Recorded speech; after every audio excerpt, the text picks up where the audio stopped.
of a manipulation on these objects, they're basically assuming that they're actually measuring the object. This raises two questions that I want to address in my talk today, namely, where do the psychological concepts originate from that inform such operational definitions? And what is the ontological status of the objects thus investigated?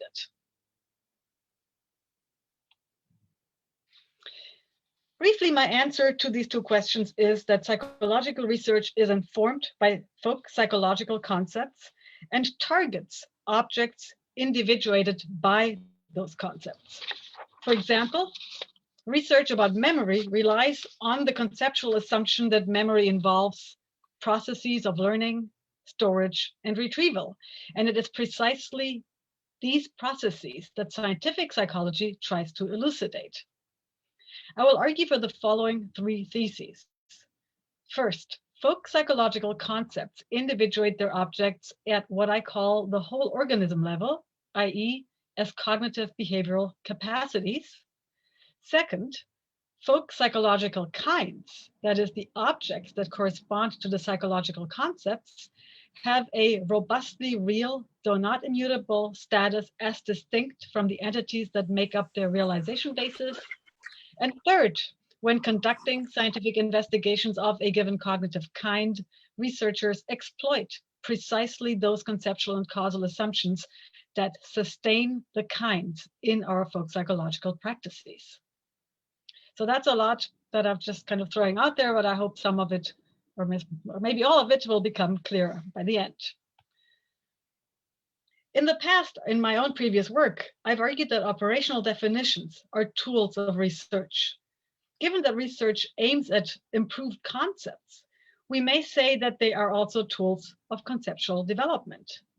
This raises the possibility of thinking of conceptual development as a process of explication in Carnap's sense, i.e., as a process of, I quote, the transformation of an inexact pre-scientific concept, the explicandum, into an exact concept, the explicatum.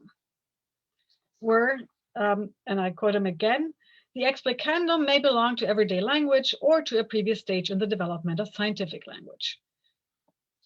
The important point for my purposes is that the original concept allows us to identify the object under investigation, but as a result of the research, the reference of the original concept may shift or become more fine-grained.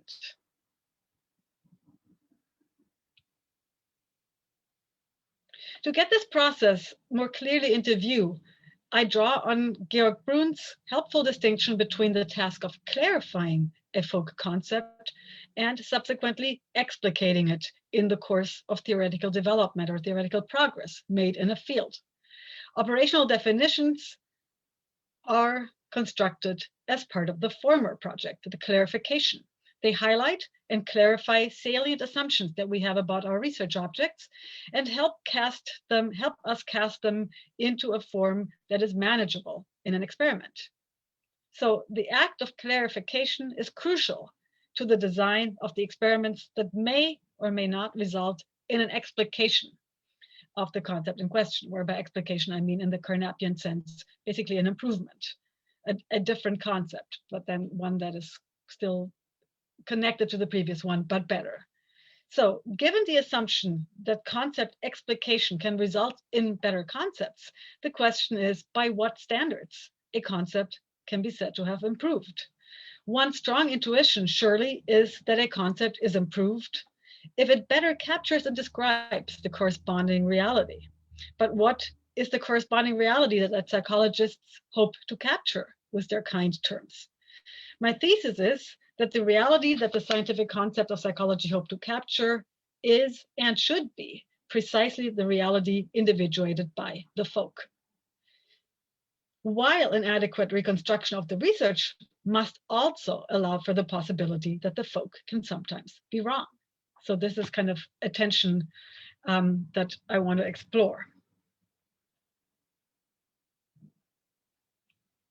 I will proceed to the first part of my argument, namely that cognitive kinds are complex cognitive behavioral capacities and that the correct way of individuating such capacities is constrained but not determined by non-psychological facts.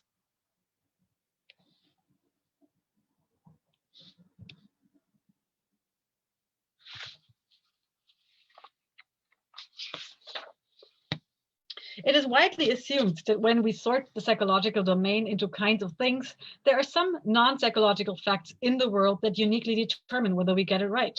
For example, within the tradition of eliminative materialism and philosophy of mind, we find the assumption that neuroscience is likely to deliver a verdict as to whether our psychological vocabulary maps onto real kinds of things.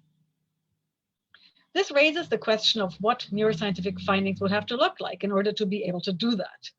One clear-cut view about this is encapsulated in traditional identity theory, according to which psychological kinds are real if and only if they're type identical with neurological kinds. In turn, the corresponding psychological kinds are typically understood as propositional or experiential mental states or as functions.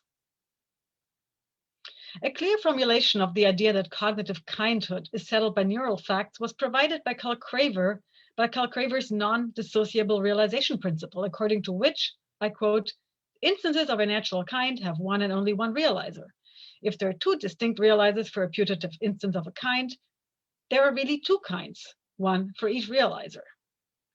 Polgar and Shapiro also appeal to this principle as part of their argument against multiple realization, suggesting that whenever we find brain mechanisms associated with the same cognitive kind, we would automatically have to engage in kind splitting. This way of individuating cognitive kinds makes sense in the context of a traditional cognitivist picture of psychological explanation, whereby the explanandum of such explanations is behavior to be explained by appeal to internal cognitive entities, such as pain or beliefs. Such internal entities, then, are what traditional philosophy of psychology makes out as the targets of psychological kind terms.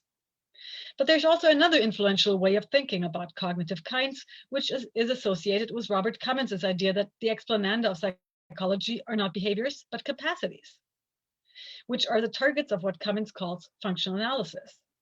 Functional analysis explanations will likely appeal to the totality of mechanisms and phenomena that can account for the capacity. I argue that the flip side of this is that it is the totality of mechanisms and states, including mental states, that make up the capacity and thus the cognitive kind in question. In a similar vein, Jackie Sullivan suggests that the neuroscience of cognition aims at the discovery of, I quote, natural kinds of cognitive capacities. So that's exactly what I'm talking about here. Let me also clarify that my specific version of rejecting identity theoretic positions about cognitive kinds does not rely on a multiple realization argument. This is because once we individuate cognitive kinds as complex capacities rather than as individual states or functions, it becomes clear that the cognitive kinds are, as Khalidi has pointed out, at a different spatio-temporal scale than the realizing mechanisms. Now, of course, even if we were to agree that the relevant cognitive kinds are cognitive behavioral capacities, it does not follow that the folk necessarily has an accurate understanding of those capacities. So this gets us right back to our earlier question of what facts in the world might settle whether our folk concepts of cognitive kinds are accurate.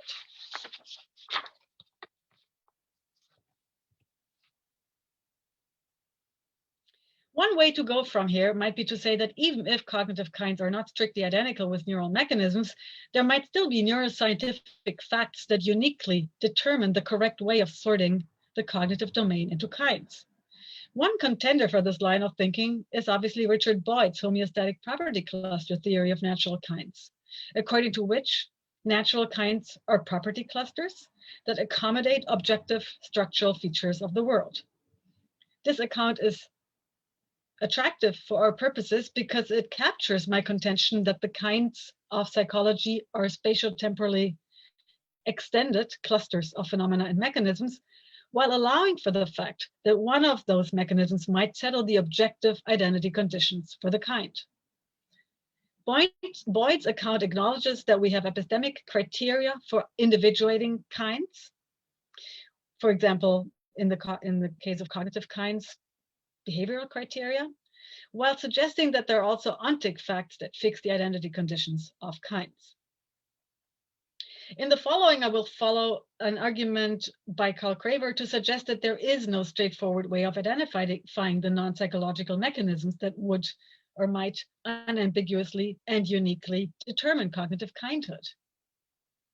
Craver starts out with his own previous assumption that scientists split and sometimes lump their classificatory categories in accordance with what they find out about the world, specifying that the relevant mechanisms might be brain regions, cells, proteins, or organisms. But then in response to the question of how mechanisms might be sorted into or be relevant to specific kinds, he raises two problems. The first concerns the question of how to choose between multiple mechanisms that might be taken to underwrite any given kind. And the second question concerns the issue of how to individuate even one particular mechanism. As it turns out, neither of these questions has an easy answer.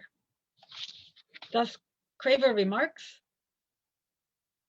I thought I had the quote up here, but I don't, so I will read it. Most putative kinds are entangled with myriad mechanisms.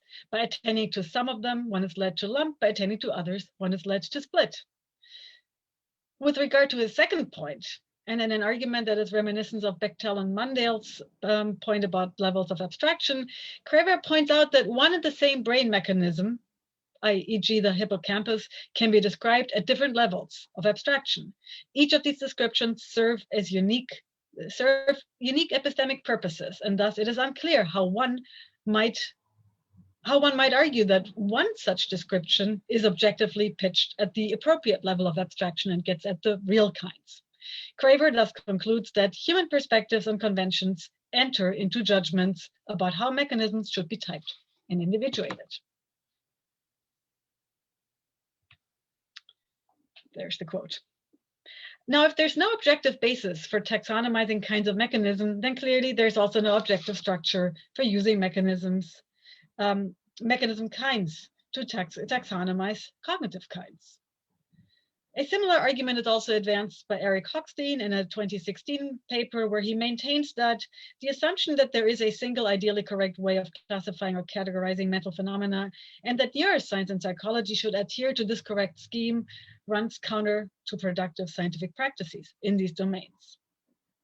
Taking an even more radical stance, Samuli Pöjönen argues that it is not even clear that the kind-fixing mechanisms need to be intracranial, i.e. neural mechanisms. For example, within an extended cognition approach, one might have a conception of memory that involves reference to, say, clay, paper, or computers.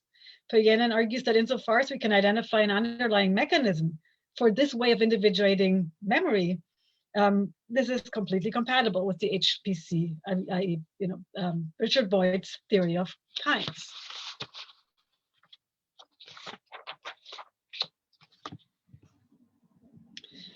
One possible conclusion from the argument thus far is that there are no cognitive kinds, if by kinds we mean something that is settled by non-psychological facts in the world. Another possible answer or conclusion or implication is that there is a plurality of real kinds. In the following, I want to endorse this latter possibility.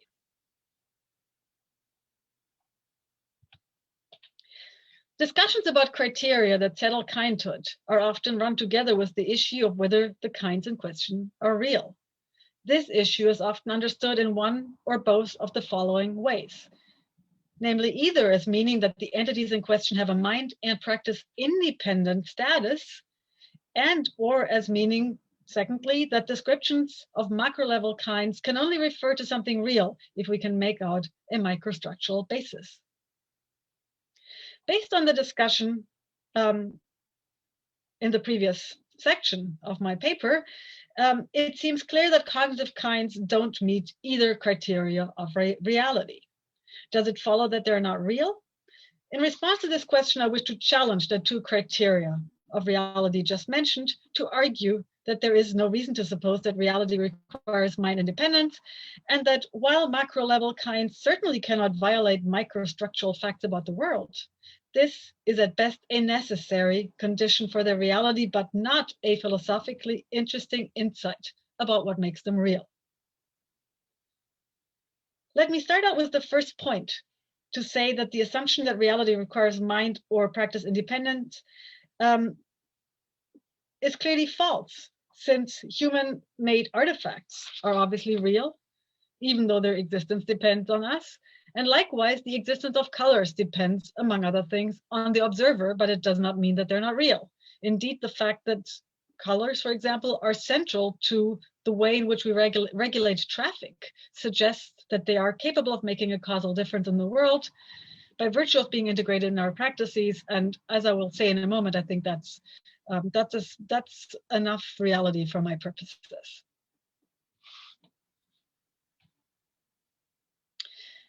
I take the case of colors as a model for my relational account of cognitive kinds to argue that such kinds, qua macro level kinds of cognitive behavioral capacities, come into being at the interface of our sensory conceptual apparatus on the one hand, and structural features of the physical world, including the brain, on the other.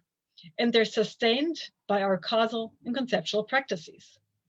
With this move, I take up suggestions and debates about what it means for social categories to be socially constructed, and in what sense socially constructed categories might be real. Ron Mallon contrasts social role kinds, such as gender and race, with biobehavioral kinds, where the latter, but not the former, have a basis in some objective feature in the world. The basic idea is that while kinds like race have no objective basis in some biological, e.g. genetic facts, they're nonetheless real in that they inform our reasoning about and practices with regard to people of color, which in turn solidifies the social reality and harmful causal effects of this category. However, as we've just seen, even in the seemingly clear-cut cases of biobehavioral kinds, such as memory, the situation is less clear than would appear at first sight. So how can we account for the reality of such kinds? To answer this question, I adopt and adapt the notion that socially constructed kinds are sustained by concept and conceptualized practices, where on my account, those practices include causal practices and their effects. I argue that this position can be extended to cognitive kinds.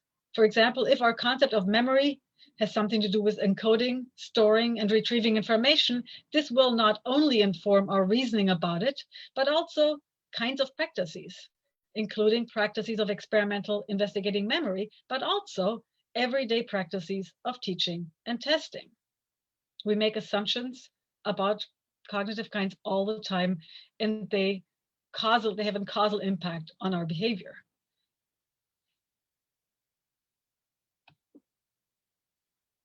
I have just pushed back against two common assumptions as to what makes an entity kind real, namely that they have to be mind independent, and B, that it is identity conditions, that the identity conditions of a kind are determined by microstructural facts. But beside the anti-realism worry, there's also a second worry, namely that we might end up with a multiplicity of quote unquote real kinds. This possibility has been wholeheartedly endorsed by some. For example, John Dupre suggests that what counts as a kind is radically context dependent. In the context of the economics of fishery, whales might be classified as fish, whereas in the context of biological taxonomy, they would not be. Dupre is not worried about this kind of pluralism, which he cheerfully calls promiscuous realism. In his own words, I quote, "According to promiscuous realism, there are many, perhaps very many, possible ways of classifying naturally occurring objects that reveal real divisions among the objects." I would like to highlight Dupre's usage of the word possible here, to emphasize that we should distinguish between the question of the plurality of real kinds that are possible in a given domain and the question of how much pluralism we are in fact going to encounter. If, as I have argued before, real kinds are sustained by conceptual and causal practices, it follows that the reality has to be relativized to the context of these practices. For example, the correct level of abstraction to describe the hippocampus is determined relative to the specific scientific aims and practices, but does not necessarily have any bearing on many conceptual causal practices outside the neuroscientific lab. On the other hand, if we think of the kinds of folk psychology, they have a much larger domain because the causal and conceptual practices associated with them are much more widely shared. They have a reality in our folk psychology, and that's why we want scientific psychology and neuroscience to enlighten us about them.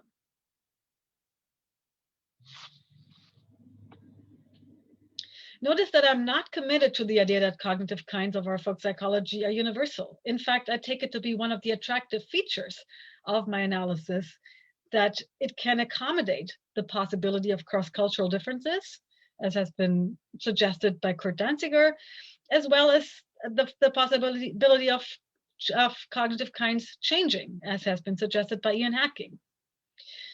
But how can we be wrong? But if our folk kinds are created and sustained by our conceptual and causal practices, how might we account for the possibility that the folk could be wrong about these kinds? I have two responses. The first is that just like in the case of race, a kind can be real, but we can come to we can come to be critical of the conceptual and causal practices that sustain it. For example, we may have a conception of memory that strongly suggests rote learning as an educational tool. Even if these educational practices are causally efficacious, and thus the kind real, we might have reason to revise our concept of memory in accordance with more progressive teaching methods.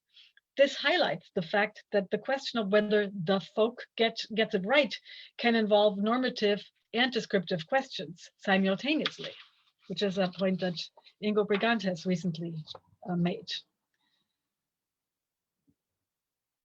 And therefore, questions of how to correctly kind the world involves or can involve challenging causal and conceptual practices, both on descriptive and on normative grounds. In addition, researchers can also individuate a capacity, a folk psychologically individuated capacity with folk psychological kind terms while having an inadequate functional analysis of the capacity in question, which can later on be corrected.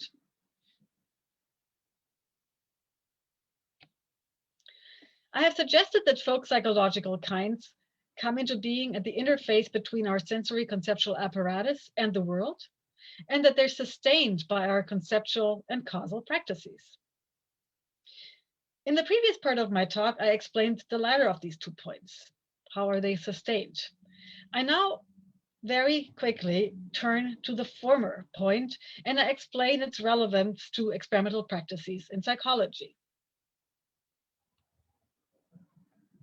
My thesis that cognitive kinds come into being at the interface between our sensory cognitive apparatus and the world fits with a proposal that Thomas Radin recently made, according to which kinds, and notice he's not restricting this to cognitive kinds, kinds are co-creations of humans and the physical world. But what is it about the human conceptual perceptual apparatus that allows it to latch onto the world in such a way that kinds get created? My answer is that in our everyday folk psychological practices, we individuate behaving organisms as meaningful units. In other words, we don't observe meaningless behaviors and then wonder what internal entity might have caused it and might be explanatory of it. Rather, we see organisms moving around in and responding to complex environments. And we posit kinds to describe those capacities, the capacity to move around and to respond as a whole. And that's the basis of our folk psychological kind terms. I don't have a lot of space to go into the details of this account here, so let me just highlight that it fits with early and mid-20th century ecological approaches to psychology, such as the Chicago School of Functionalism, associated with people like John Dewey, as well as Gibson's and Brunswick's theories of perception and behavior, and Tolman's molar behaviorism, according to which the relevant unit of psychological analysis is the sensing and behaving organism in a complex environment. When it comes to the question what it is about our sensory cognitive apparatus that enables us to pick out entities in this way, in the way I've outlined here, Corinne Block-Mullins has recently offered an interesting account of concepts as similarity, or what she calls a similarity-based analysis, that draws on the structure alignment view of similarity by Markman and Gentner. The basic idea is that things get sorted into kinds based on similarity judgments, which are heavily context and file dependent, and which are governed by lawful regularities. This suggests that similarity is flexible, while also that it's not arbitrary by virtue of being underwritten by perceptual laws. If we apply this framework to the ways we attribute cognitive kinds to behaving organisms, we do so not on the basis of some decontextualized movements, but by taking the environmental stimuli into account. And this is basically why we can only by taking the environmental stimuli and the behavior into account do we arrive at a notion of cognitive kinds as complex cognitive behavioral capacities. So we individuate the behavior of organism as instantiating cognitive kinds in this kind of holistic manner. And I realize that this is actually, I'm really waving my hands here, but just to give you a flavor of what I have in mind here. Let me conclude by arguing that it is precisely the way in which you individuate cognitive kinds on the whole organism level that enables researchers to design experiments to experimentally investigate cognitive kinds. Cognitive behavioral capacities rely on environmental stimulation to be actualized. And needless to say, their actualization consists in cognitive and behavioral phenomena. Within the context of experimental design, it is the task of experimenters to simulate what are assumed to be typical environmental conditions, to measure what are assumed to be typical behaviors indicative of the cognitive kind under investigation. My analysis has two crucial implications. The first is that experimental designs inevitably have to rely on folk psychological assumptions about the relevant object of research. And this is what I was talking about right at the beginning of my talk, where this is how the operational definitions come in as being derived from folk psychological concepts. And the second implication is that the experimental stimuli and responses used in psychological experiments are not mere epistemic vehicles by which researchers try to access the cognitive kind that is somewhere inside the cognitive apparatus. Rather, experimental stimuli and responses are chosen because they're taken to instantiate phenomena that belong to the very kind under investigation. We cannot isolate capacities experimentally without making assumptions about typical conditions that trigger their actualization and typical phenomena that occur when they're actualized. I want to briefly mention that even though I focused on the kinds of psychology, my point might be taken even further to argue that folk psychological terms inform or ought to inform not just psychological research, but also certain areas of neuroscientific research. A suggestion to this effect has been made by Jackie Sullivan in an article where she argues for what she describes a cognitive notion of mind. And just kind of because I'm realizing I'm running out of time here, I'll just quote her to say, quote her article where she says, folk psychological constructs serve as a basis for designing experiments to study the cognitive capacities of interest.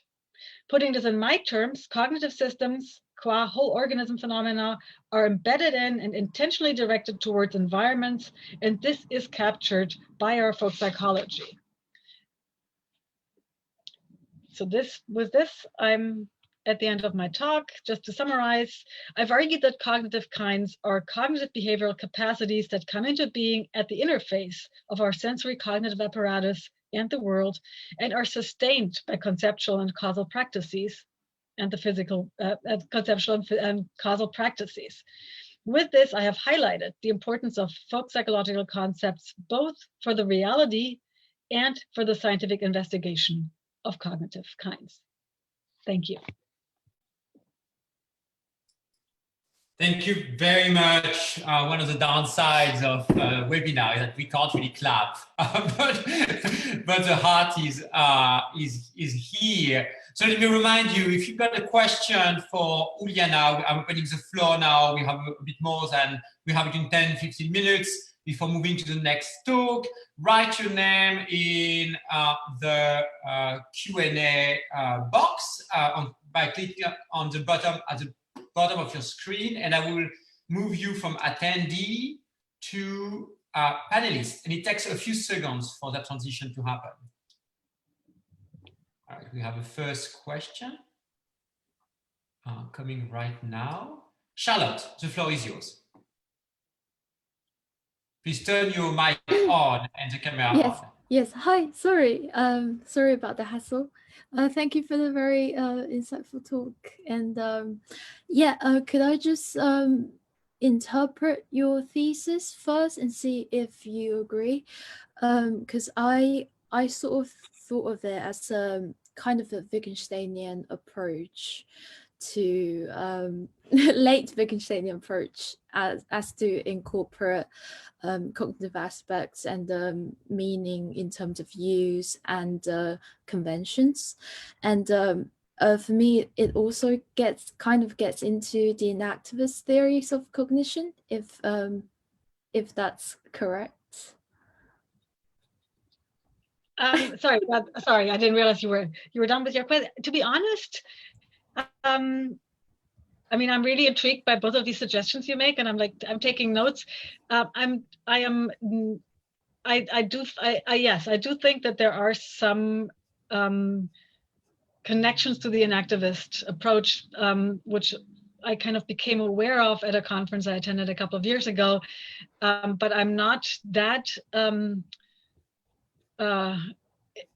familiar with that work, so that I wouldn't be able to spell it out at this point. But I do recognize, especially with the maybe the kind of ecological side of that I developed towards the end of my talk, that there might be a good fit there. And similarly for the Wittgensteinian aspect, you might be right. I might contact you later and ask you to tell me more about it. I'm just not a Wittgenstein scholar, and so I don't want to commit to that, but it sounds like that might be the case. Sorry, don't worry. It's only my interpretation. My question will be really brief. So okay. So since you mentioned the mind-body problem, there's a commonly used notion of supervenience around the mind-body problem. I personally think is often presented as stronger than it seems, because I think supervenience has more of a neutral function. That is, it's very mind-body problem neutral. So if the identity theory is correct, it maps the the mental to the physical. If dualism is correct, it maps the mental onto itself. If eliminative physicalism is correct, it maps the cause structure onto itself. So I wonder if that's compatible with the pluralism you suggested. Supervenience, that is. Yeah, that's an interesting question. I was kind of, maybe to be honest, trying to avoid that whole discussion, so I don't have a quick answer to that right now. But it's yeah. Sorry, yeah. To be honest, I was have to leave it there because we have a few minutes and many people in the queue. Adina, the floor is yours. Yeah, so this might be not a particularly crisply formulated question, but I'm wondering whether there's room for error in your view. So, for instance, the quote from Jackie Sullivan at the end sort of suggests that We use these concepts in designing our experiments. We look for the answers in terms of those concepts. Is this kind of a self-ratifying system where we could never be wrong about the concepts? And if that's true, what does that say about the realism question? Yeah, thank you. That's there's absolutely room for error, and this was I tried, but I think it went by very fast. But yes, that is a question I want to be able to address. It's on this slide 15 where it said, how could we be wrong about cognitive kinds if they're created by us? And I think I just kind of very briefly indicated that there are kind of two possible answers. One is that, of course, there might also be normative reasons for questioning some of the causal assumptions we make that sustain a given kind in our folk psychological practices. So that's one way in which there might be room for error, but obviously that's not a purely descriptive question.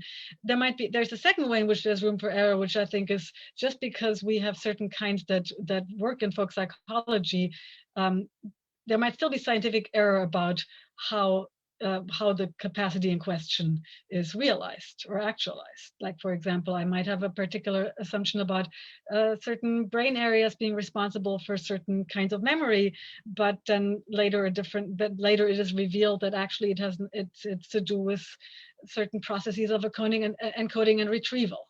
So yes, I think there is room for error, quite briefly. Thanks, Uljana. David, the floor is yours. Thank you, Uljana, for a lovely talk. I wanted to go to the conclusion about the maintaining via the practices and the conceptual use. I wanted to know if a consequence of your view is that if the conceptual and causal practices diverge, is that an indication that we should disentangle two kinds?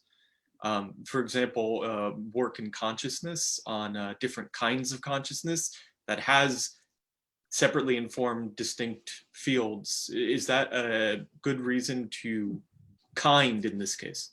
Thank you. Yeah, thank you, David. So I think the way that I had intended it was to say that there are certain causal consequences, things that follow causally from our concepts. And of course, on that notion, they can't really diverge.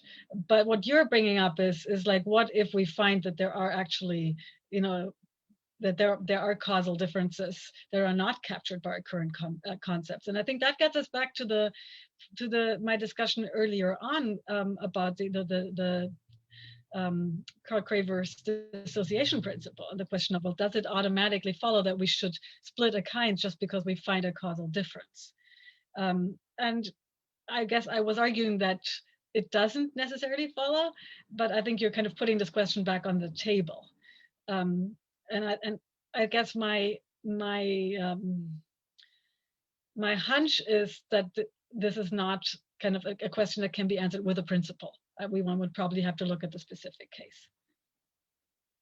By the way, David, just because you're there, I wanted to say I'm thanking you on the last slide because you're one of the people that have discussed a previous version of this, but you may have noticed it's very different now. Great, thank you guys. JP, the floor is yours.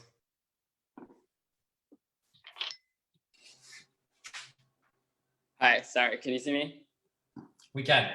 Okay, so thank you for the talk. I really enjoyed it. I'm very sympathetic to the whole organism perspective, and I'm very interested in integrating that with neuroscience. But I was surprised that you brought up Jackie, or you thought that your framework could mesh with how she sees neuroscience, because she's defended, a stronger role for representations in neurobiology.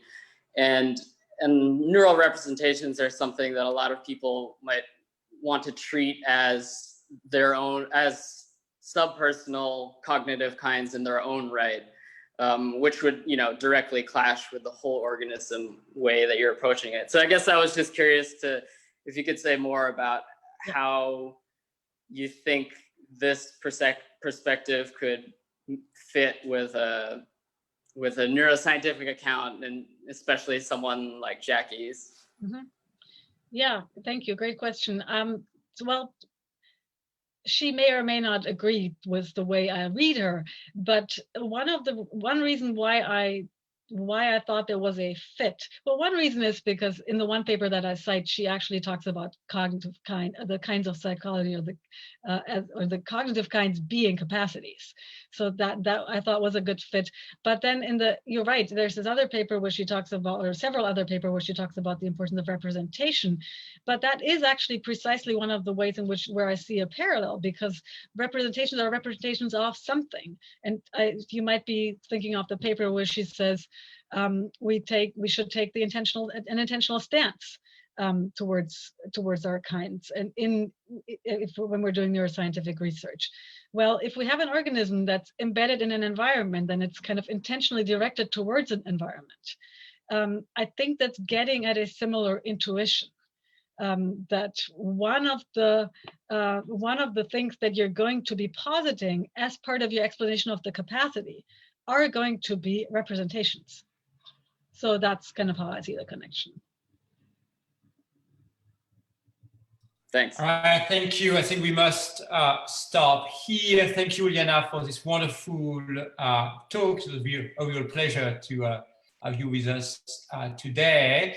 And we're going to move to the second talk of this meeting, which is going to be given by Andrea Stocco, who is a professor at the Department of Psychology and the Institute for Learning and Brain Sciences at the University of Washington. He's also the co-director of the Cognition and Cortical Dynamics Laboratory, also at the University of Washington. He's done a lot of work on mental representation, such as rules, plan, and how they influence behavior and how they can be found or identified in the brain. Andrea, the floor is yours. Don't forget to unmute yourself. Yeah, thank you. Let me see if I can successfully replicate the test that we've done before with the screen sharing.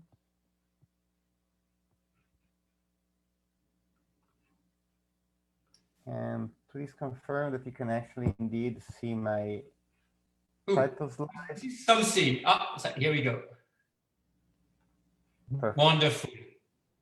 Just to be extra careful, well, I think I can leave my camera on. So far, it doesn't seem to be interfering. Well, thank you very much for inviting. It's kind of like humbling to come to this series of talks, and coming immediately after Russ Poldark and Uljana, because these are really talks of a great sophistication. And I'm gonna come and just bring a little bit of my perspective as a neuroscientist. And I really hope that you're gonna give me a little bit of feedback on these ideas that I've been munching on for a few years now. And these ideas comes with a little bit of a dissatisfaction with the work that we've done in neuroscience in the past years, and of which I'm responsible as well. And they come from this naive ontological approach that when we are looking for a cognitive function in the brain, we're just looking for some form of local computation that happens somewhere in the brain. And we can be really fancy in the neuroscience community about the local computation, sometimes developing very sophisticated models or very sophisticated interpretations of what can go on. Sometimes developing very clever behavioral paradigms, as Russ Poldark said last week. But there are some very naive assumptions that we do sometimes. And as I said at the beginning, I'm responsible for some of them as well. And in fact, I don't want to accuse any of my colleagues. This is actually probably the worst of my assumptions. I put it here on display. This is an attempt to look for some kind of linguistic computations happening in the brain in one particular area that is of interest to me. And I don't think it was a bad assumption, but looking back, I would say that there are some levels of naivety in doing this type of work that 6 years later I would not do. And what has changed since then is not that I believe that the work was bad, but I believe that the entire approach should be refined in some way. In particular, I came to the conclusion that if we want to really look for some kind of ontology, some functions that we believe are true and not true in the brain, and they can help us understand how the brain works in general, we should go back to some of the foundations of really cognitive science. And I like to go back to this old picture of Neil and Simon playing chess. And really, I would like to focus on the chess part because it's an elegant metaphor in many ways of what we're trying to do. And when we look at chess, there are really two ways to look at the pieces that are on board on the chess. One is to look at actually what the piece is doing in terms of like the rules of the game. The piece, of course, like a piece like knight, is a very complicated set of rules that define where the piece can go and where it cannot go. But the other piece, which is actually a little bit like more sophisticated and is more intuitively close to what we consider a function, is actually how we use this particular piece. And for instance, here we have two different uses of the knight at different levels of the game. Once at the beginning of the game, you see like the knight being used to defend the center of the game, center of the chessboard. And one, at the end of the game, you use the knight to actually create to end the game as a checkmate. Now, this is really interesting because it maps very nicely, in my view, to what we would call like computation, the basic rules of some neuronal populations firing and what they react to, and function, what we describe as, for instance, the higher level pieces of cognition, the working memory, the long-term memory.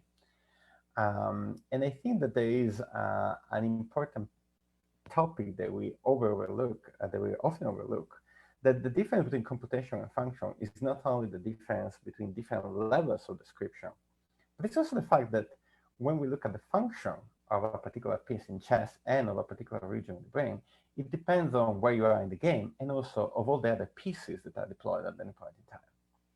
So I kind of believe that it's kind of like a naive structuralist approach. There's nothing new, especially for philosophers in this way of thinking. But when you look at the cognitive function in terms of local computation, you really cannot get to the truth unless you really appreciate not only what a region or a set of regions or a network of neurons in the brain are doing, unless you also appreciate or have an idea or an understanding of what other regions are doing at the same time together with this one. And a classic, but I think very relevant way of thinking about this relationship with other regions is to think of them in terms of a cognitive architecture. And this is a very, very old term that has seen like a resurgence recently in both artificial intelligence and cognitive neurosciences, because it comes down to this idea that, to Satya in a way, a piece or a neural circuit really is meaningful because it collaborates with other pieces in the game. Now, cognitive architectures have a long, long history in the cognitive sciences. This is like a diagram for like an overview of the cognitive sciences. On the left-hand side, you can see the development of some cognitive architectures that goes back to the early 70s. And on the right-hand side, you can see the ones that are currently used and the number of papers that are currently assigned to each of them. And you can see that some of the most used ones, like Atari and Sora, are actually the ones that were really proposed early on, and they are still being used. What is really interesting is not the cognitive architecture is still useful, but actually they are among probably the most progressive and incremental field of research that has been done in the cognitive sciences.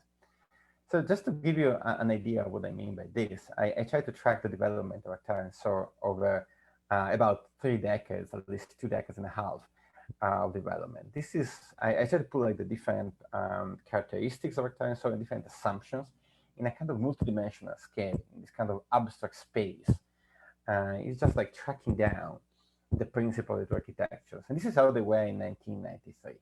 So they have very different approaches to representing things, whether the basic computations of the brain or the mind at the time, there was even no connection to the brain, and whether the principles of organizing knowledge and so on. Now, let's flash forward to 2016 when I did this analysis.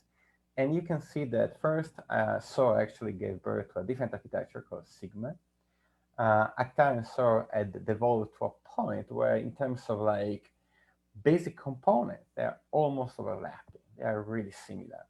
And this is a consensus that has led other researchers later on to theorize that cognitive architectures have pretty much come to what they call a standard model of the mind or a common model of cognition, like a set of core fundamental assumptions that almost nobody in the field seems to be discussing anymore, and everybody seems to be implicit in this technology.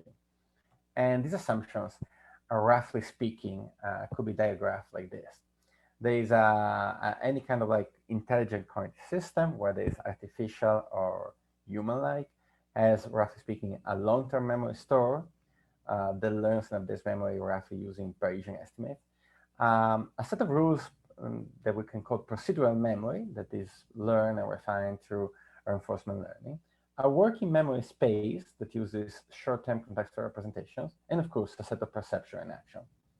This is a very simple idea, and it's a, how can I say, like a very elementary set of consensus rules. And I think it can be used as a basis for a very preliminary ontology. What I really like about it is the architectural part, right? Every piece of this simple ontology has a place with respect to the other ones. One of the ideas that is intriguing to me is that this is general enough that can be applied to different domains. It also applies to both human-like intelligence, but also like AI, robots, different type of things. It's minimal, so it doesn't carry too much assumptions. It doesn't have like any kind of like fastidious axiomatic approach that sometimes is used in AI or symbolic AI. It also doesn't come with too much like of a full-fledged platform. And it can be used as a starting point for a cognitive ontology. So what I'm going to pitch here, and then what I tried to do in the past year and a half with my colleagues, is an approach to coming to a consensus ontology that can actually be useful and iterative and come to like as close as possible asymptotically to like a true ontology for the cognitive science by using this refinement approach. You start with an idea for what could be an architecture, a possible set of components that actually have a relationship to each other that is definable, maybe not at the beginning much sophisticated, but clear. And then you can go and refine the components as you go by testing whether these relationships hold or not, and whether there are ways to specify them further. And of course, this comes down to two parts, testing the architecture and refining them. So I'm going to show you like two examples of this approach, and I'm really looking forward to see whether you believe in this approach and you have any comments about this. So testing the architecture is a really, was for us a really interesting challenge because we had no immediate way to do it. So we decided to proceed with the idea of using functional connectivity as the best proxy to test a general purpose brain architecture. The idea of functional connectivity, of course, is that if you can split, you can run this kind of imaginary thought experiment of pulling apart the brain into a finite set of regions, and then analyze the time course of each region independently. What you find out is that there are strong correlations, even when the brain is at rest, between each of these components. This is a famous paper, one of my favorite ones, by Ito, Cole, and others from Nature Neuroscience. And these patterns of correlations really tell you something about the natural networks that occur inside the brain, which is probably the best way to come up from the bottom up to a cognitive architecture. This coordinating activity pretty much gives us the idea that there's a limited and actually really small number of functional networks. They're also very sensitive to individual differences. So if you can characterize these networks, you also know how individuals differ. They're kind of like the fingerprints, the basic building blocks of how individuals represent tasks and perform in everyday life. So we thought the functional connectivity was actually probably the best way to come down to testing our functional architecture and our ontologies. Of course, like the problem is like mapping these ideal components like working memory, long-term memory, procedural memory to these networks. But we're roughly in the same game plan, right? Because we have like 5 components in this ideal architecture and about 10 to 15 components in these networks of the brain. And the mapping sometimes is really straightforward. Like there is actually really temporal lobe, semantic and retrieval length long-term memory network. Working memory can be easily assumed to map to the frontoparietal network. Procedural memory can be associated with the basal ganglia network and subcortical regions. And of course, there are multiple networks that are associated with perception in the brain, and at least like a widespread set of networks for motor and coordination and motor planning in the brain. So we could come up with like a set of like systems in the brain that correspond to these hypothetical components and test whether the connection between these components corresponds to the truth of this system in the brain or not. To do that, actually, we look back to the biggest and best high-level data set of fMRI data that exists in the world, the Human Cometron Project, which is a collection of 1,200 adult participants' fMRI data, performing 7 different tasks and 4 resting state sessions. And actually, for a subset of them, we have also like MEG data. We did not analyze that. In fact, we did not even analyze all of this data. We analyzed at the beginning only 200. Now we analyze 300, but I'm not going to show the full data from 200 now. And only 6 or 7 different tasks. One task was actually excluded because it gave us some problems. And this is like the gold standard of excellence in fMRI data in many ways. This is really like the highest quality data that we can think of nowadays. So this is really like the best way to test a cognitive architecture in the world of neuroimaging nowadays. And these are the tasks. So the reason we excluded the motor task is because it was by far the least informative. It really comes down to literally small differences between the motor components that are really not important for this high-level ontology that we come up with.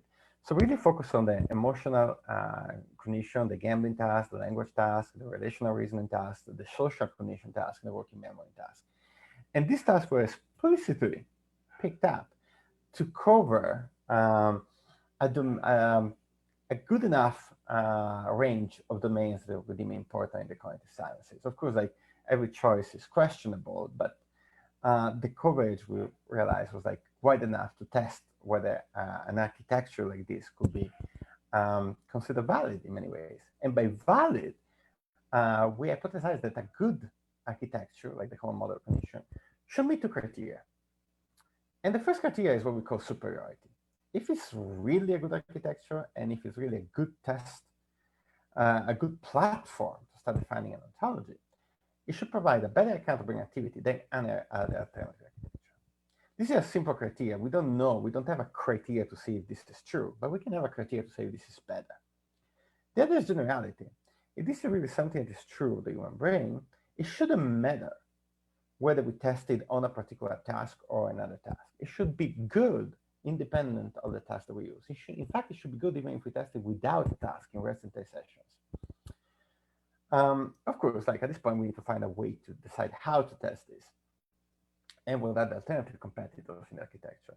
For alternative architectures, we decided to collect like a bunch of competitors. If you look at the neurosciences, there are many alternative big, large brain scales architectures being proposed. A review of the proposed architectures makes it very clear that they fall into 2 big, like large beams. One is what we call the hub and spoke architectures. Some of them are literally called hub and spoke. And they come with the idea that there is a central hub. Sometimes the central hub is supposed to be the prefrontal cortex. Sometimes it's supposed to be other subcortical regions like the basal ganglia or other cortical regions like the temporal lobes. But generally speaking, they propose that there's a central hub and everything else is like centered around it. Other architectures are hierarchy architectures. They propose that there is a feed-forward or a mixture of feedback and feed-forward architecture that goes from like a low-level pre-processing systems to high-level action selection systems in the brain, and everything like follows in this path somehow. So it's really easy to create different architectures, but basically setting some constraints of what could or could not be a hub or could or could not be like a top and end point of this hierarchy, and then just rotating different regions, different components of this preliminary architecture in the different places of these alternative architectures. And we came up with these different models. Like, so here on the left-hand side, you have 2 examples of each of the 2 hub and spoke and hierarchical families. And on the right-hand side, here, you have our initial architecture, the common model of cognition. So now we have a set of like 7 architectures, and we can perform our 2 tests for the superiority and generality criteria. And to do this test, we cannot do traditional neuroimaging analysis. We actually need to test something that has to do with the network and the relationship between the different components. So we cannot use the traditional general linear model analysis. So we use something slightly different. But there's something different could be considered like a variation of the general linear model, but on steroids. So in the general linear model, you have 2 different like postulated like conditions in the task, x1 and x2, and you just assume that they affect every part of the brain at the same time, and you just calculate a statistical effect, a beta value, that tells you how much is the effect of this particular task condition on this particular part of the brain. In this different approach, dynamic causal modeling, we use a system level, like a dynamic system approach. So we calculate, first we calculate how much, well, first we actually assume that not everything can affect everything in the brain. So there are start and end points for every single condition. For instance, in this hypothetical example, like 2 conditions affect only region Y1. Then we can also assume that there's a particular network. So regions are not connected randomly. They are actually connected according to a particular connectivity pattern. And the connectivity pattern is our network, our preliminary architecture. And of course, like there are modulatory effects. So a task condition may not directly affect a region, but may affect how 2 regions sync with each other. A region may also affect not another region, but how another region sync with each other.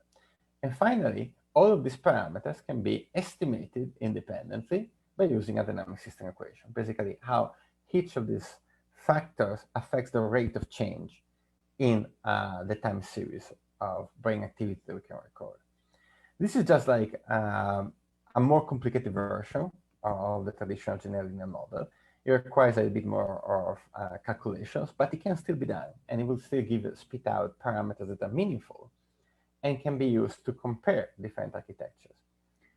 To compare, there are different ways to do it. Russell Pollack last week talked a lot about information criteria like AIC, BIC, and log likelihood methods. Here, because for various reasons, actually, but mostly because we're concerned about increased variability across subjects, we use a Bayesian approach. It basically comes down to estimating like the probability or probability distribution that a particular architecture would best fit a participant, given the data. And when you have these probability distributions, you can calculate 2 measures to compare a particular architecture against the other. One is the expected probability, which is just the mean of the probability distribution. And the other is the exceedance probability, how much this particular probability distribution is superior, greater than the mean value of the other probability distributions. And if you look at the comparison of all the other regions, you can clearly see that across all tasks, you can see the 6 top quadrants of this plot.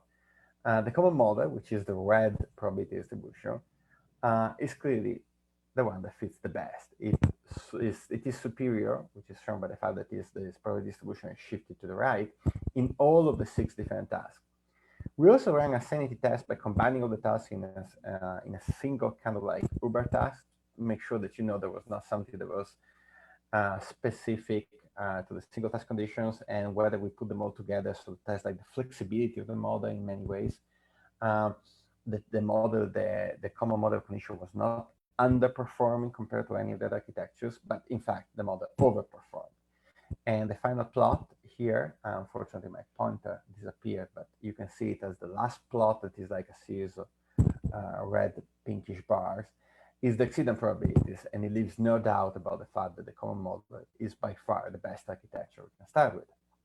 Now, we have shown that this architecture fits the 2 criteria, superiority and generality, but now how can we use it to actually refine our initial assumptions for the ontology?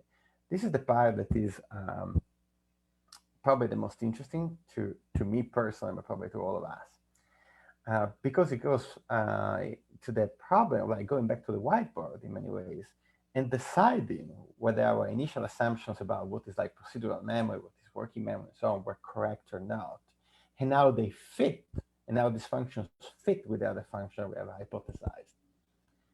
So in this case, we decided to do a test with what was probably the low-hanging fruit for us, and it was the particular case of procedural memory. So I want you to look a little bit more at this diagram. It's a very simple diagram. And one thing that really stands out is that in this diagram, all the components are pretty much connected equally well or in the same exact way with each other and with working memory. What stands out to me is that there is really an asymmetry between procedural memory. There should be an asymmetry between procedural memory and all the other ones, because we know in many ways that this happens to be true of the neural circuit that we've used as an instantiation of procedural memory. Specifically, when we decide to transform procedural memory and working memory into networks of the brain and use these networks as a test for our functional connectivity analysis, we just bidirectionally connected them. we decided that procedural memory affects working memory and working memory affects procedural memory. These two networks just affect each other in the same way. We know that this is not really what's happening. And decades of computational modeling on the basal ganglia, I put here two examples from more than a decade ago. One is from me and one is from Michael Frank and Randy Riley. It showed that actually what the basal ganglia do through reinforcement learning is actually akin to controlling or opening gates that modulate the cortical connections that eventually feed into prefrontal cortex or to the frontal parietal networks. And really, this is not captured well by our network. So we decided that probably we need to refine our initial assumption, our initial ontology, and our initial role of this particular component, the green component, the procedural model component, in a better way. And so we decided to test the hypothesis that a modification of the original relationship of how the procedural model fits within this original architecture would be a better way to make the architecture work. So we remove the connection that goes from procedural memory to working memory and replace it with two modulatory connections. And these two modulatory connections basically affect our perception and long-term memory, a feed into working memory. And here you have the two equivalent diagrams in the original architecture box and in the equivalent brain diagram box. So now we're going back and we are refining what we believe is the function of the procedural memory and the equivalent diagram that we're going to test in the brain. Now, to do this test, we could go back to the original data, but we decided to do a little bit more of a daring test. We decided actually to get patient data because in many ways it's more fun, but it's also a harder test. And we decided to look at Parkinson's disease. And the reason would be obvious and would be immediately obvious if you're familiar with Parkinson's disease. So this is actually the progression of Parkinson's disease from having a healthy situation on the left-hand side to having a full-blown case of Parkinson with symptoms. And you can see that there is a part of the brain that goes from very hot in this, kind of like type of thermal imaging to basically like disappearing. The part of the brain that is actually affected here is actually the basal ganglia, our part of the brain that was assumed to be the procedural module or the equivalent, the neurological counterpart of the procedural model. And what we're tracking here is actually the dopamine, the kind of like the fuel that makes reinforcement learning go and that gives rise to the computation of the basal ganglia. So Parkinson's disease is caused by a chronic lack of dopamine due to the loss of neurons that produce this neurotransmitter. And as the disease progresses, more and more neurons die and the symptoms become more and more apparent. So it is kind of like the best way to test this because as we observe lack of dopamine and as we notice the symptoms progress, we should see the network architecture that we hypothesize go down in fit. And we should also see the decrease in how our hypothetical function works with the rest of the architecture. There's no other way to test this than to redo our analysis and comparing healthy controls with Parkinson's disease at patients. And that's exactly what we do. We also actually had an initial challenge. Instead of using task data, in this case, we use resting state data, which is the state of the art for a type of data for clinical neuroscience. It's kind of like pure data, if I can be let to use this expression, which I know many clinical colleagues would find horrible, but it's not confounded by assumption about what people are doing in a particular task at least. And it's really useful because the spontaneous coordinated low frequency for operational activity seems to be very diagnostic of cerebral disease. It also let us play around with different bilateral regions. In the previous data they showed, actually most of the regions were left lateralized because that's what a task activity looks like. And this is how we created this particular resting state. We created low frequency regressors, 8 of them, to simulate these low frequency fluctuations. We fed them to our components and we then resimulated their particular network connections. And then we conducted our analysis. This time we created like our ROIs. We were very careful in making sure that these regions were uniquely identified based on the neural anatomy of every single individual in our cohort. We had 65 patients and 40 controls. And you see here the dots represent where this particular region was located for every single person. And they were manually identified in this case. And we compare only two configurations, the original configuration and the modulator configuration. And our idea is the modulator configuration should be better. Not only should be better, but if you estimate the parameters, we also expect that the parameters for the Parkinson patients should be significantly different and should be more negative. And should be more negative for reasons that I'm not going to go into, but they are related to what dopamine does in this particular part of the brain. So this is the first thing that I want to show you. The first is actually a comparison of the two models. In this case, I'm going to show you, we did the same analysis before, but I'm going to show you log likelihood analysis because it's a more direct comparison, and it will immediately give you the idea of what we found. If you look at the Parkinson's disease patients, the difference between the two models is much smaller than the difference between the two models in controls, which means that the network, the original set of functions that we hypothesized for patients, the difference between the two models is not as big. And somehow our original ontology that we hypothesized for the function is not working as well because this part of the circuit is compromised in patients. Well, of course, like we find that in modulatory case for controls, the modulatory model fits much better.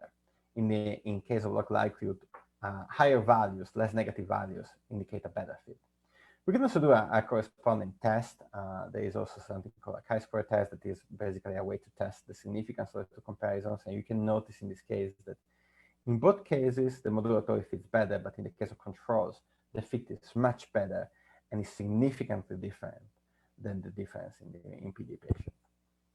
We can also look at what the parameters look like in the brain for patients and controls, and explicitly how they look like for the two types of connections that we saw. And in both cases, we have the probability distributions for the two parameters, again, estimated using our Bayesian method.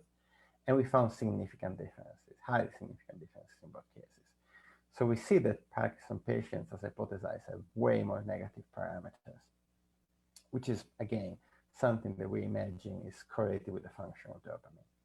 Okay, I'm finally reaching the end of my talk, and I just want to pitch these three lessons that are lessons that we learned in this past year working with this framework of cognitive architectures, functional connectivity in the brain. The first one is that actually cognitive function, which is kind of like the building blocks for these ontologies that we all assume as neuroscientists will go investigate what a part of the brain does, do not exist in a vacuum. They depend on many assumptions, including what we are measuring, what the behavioral task is doing, and so on. But most importantly, they depend on what other brain regions are doing at that point in time. It's really impossible to test a cognitive function for a brain region without having an idea of what the rest of the brain is doing. And this is the invariant context that we need to keep in mind. It's really impossible to know whether an architecture is true. I'm not a strong believer that we're going to solve the problem of architectures by just crunching bottom-up data, but we know that architectures can be tested and compared. And we know that these tests can be done, and sometimes, luckily, they give us very good answers. Once we have an architecture, we can ask better questions about the functions, and we can refine our initial ontologies and go from like an implicit and naive assumption about what these functions are to a more explicit and less naive, I hope, assumption about what these functions could be within the brain. And that's it. I just want to thank the army of incredible collaborators and students that helped me in this past year. Thank you very much. All right, thank you very much. It was a fascinating talk. We already have questions. So again, I'm going to be moving you from the status of attendee. So Linus, there are two of you. So I'll move two of you. I'm not sure what that really means, but all right.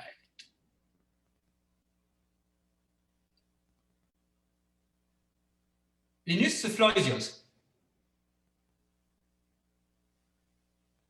Wonderful. Please. Go ahead. Sorry, I'm not sure if you guys can hear me or not. I can hear you.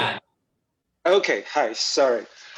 So my question is about the model you were testing. So we know that the basal ganglia is actually gating a lot of different function in the brain, but I see in your model, you only assume that it was gating two of the connections. So I'm just wondering what was the motivation behind that choice, and why wasn't it assumed to gate, for example, working memory output and action selection for the motor function? That is a good question. It goes back. The reason for this particular choice goes back to the original statement I made, that really, when we are testing a function, really are testing a function within an architecture. So if you look at this particular architecture, what we are looking for signals that would feed into our pretty much prefrontal regions, or the equivalent of prefrontal regions. And these signals in our naive identification at the beginning could only come from like the temporal lobe and from the perceptual regions. So the only things that could be gated are really the signals that would go from like lower level perceptual regions or temporal lobe regions. So we decided to restrict the connections at the beginning only in these two. But your point is really a good one. Again, we have a point of selecting between different regions and choosing between different interpretations of what this gating mechanism is. And we could have, for instance, added another interpretation, which also the working memory to action process is modulated. We voted against after many discussions, but that is another instantiation, another way in which we can refine our ontology, for instance. Okay, thank you. Thank you very much. Joe, the floor is yours.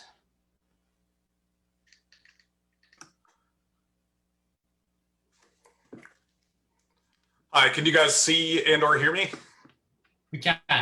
Okay, fantastic. Thank you very much, Dr. Stocko, for a fascinating talk.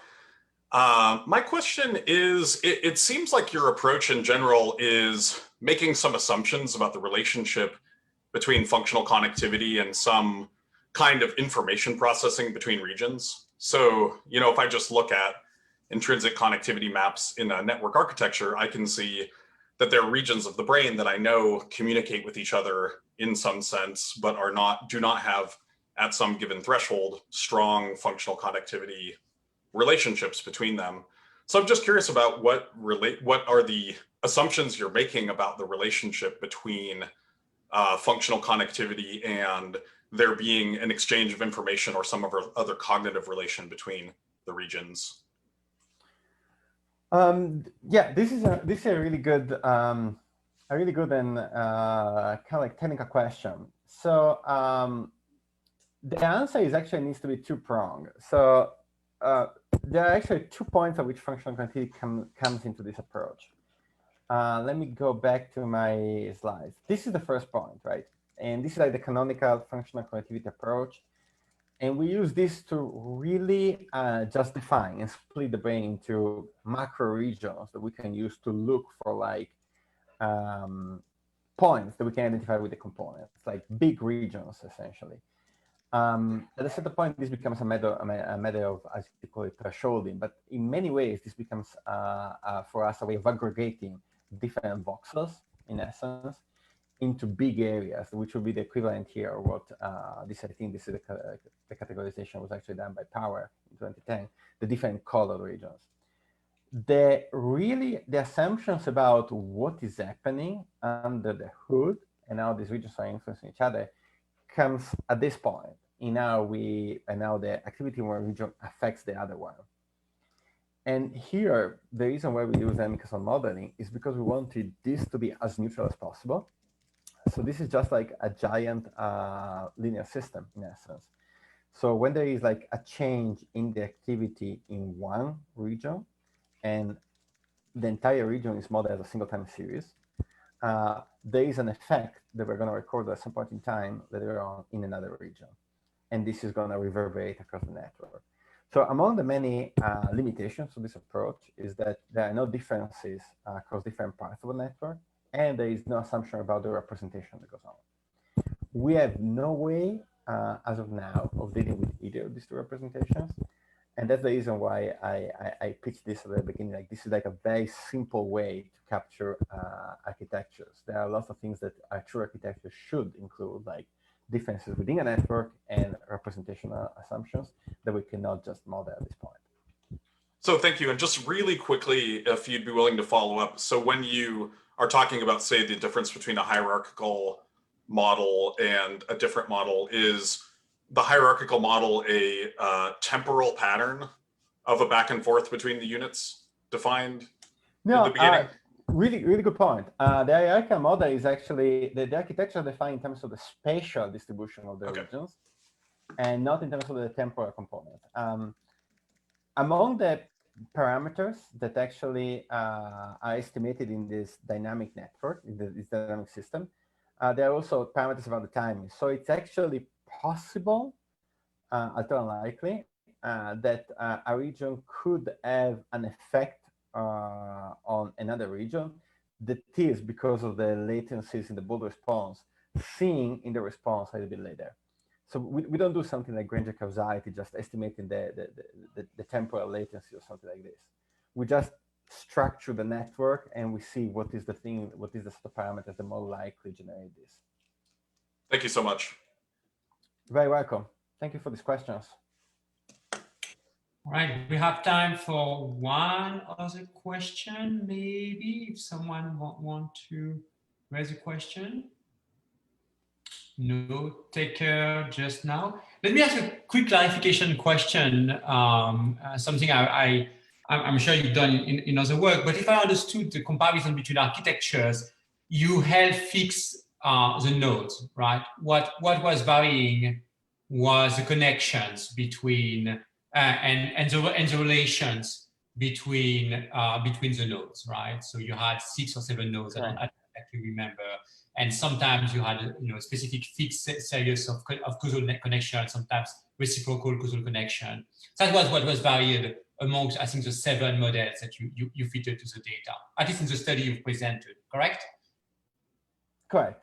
Okay, so have you done also further work where, in a sense, now I understood that you started with the ITO paper 2016 that you cited there as a way of identifying maybe the node or the main the main area, and then look at the connection. But have you done some further work when you try to, in a sense, fit models with more nodes, and possibly, other constructs that remain to be determined, or that kind of things?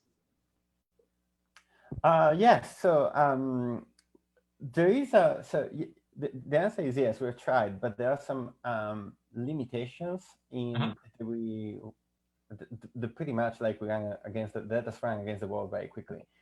The first is like computational. So after you add a certain number of nodes, the problem becomes exponentially so complicated computationally that we could not find a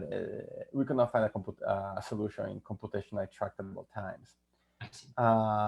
And this number was unfortunately very small, like 8 or 9 nodes were enough to drive us into panic. There is a general problem with, of course, the other meta problem that we have is that if we want to compare architectures, it is essential that those architectures, they can vary across all dimensions, but they need to have exactly the same nodes. Because any kind of comparisons is predicated on the data that needs to be compared being exactly the same across architectures. And the data always is of course, new imaging data, so it needs to come from some calculation, some extraction of data from the same regions. The other thing that we found out is that if you try to do the reverse and try to extract regions, for instance, or extract architectures from the unconstrained matrices of correlations, which is something that is actually where we started originally from this approach here, you run into a different kind of problem. It's fairly easy to identify networks because the clusters that you see replicate very easily across different studies and across different modalities.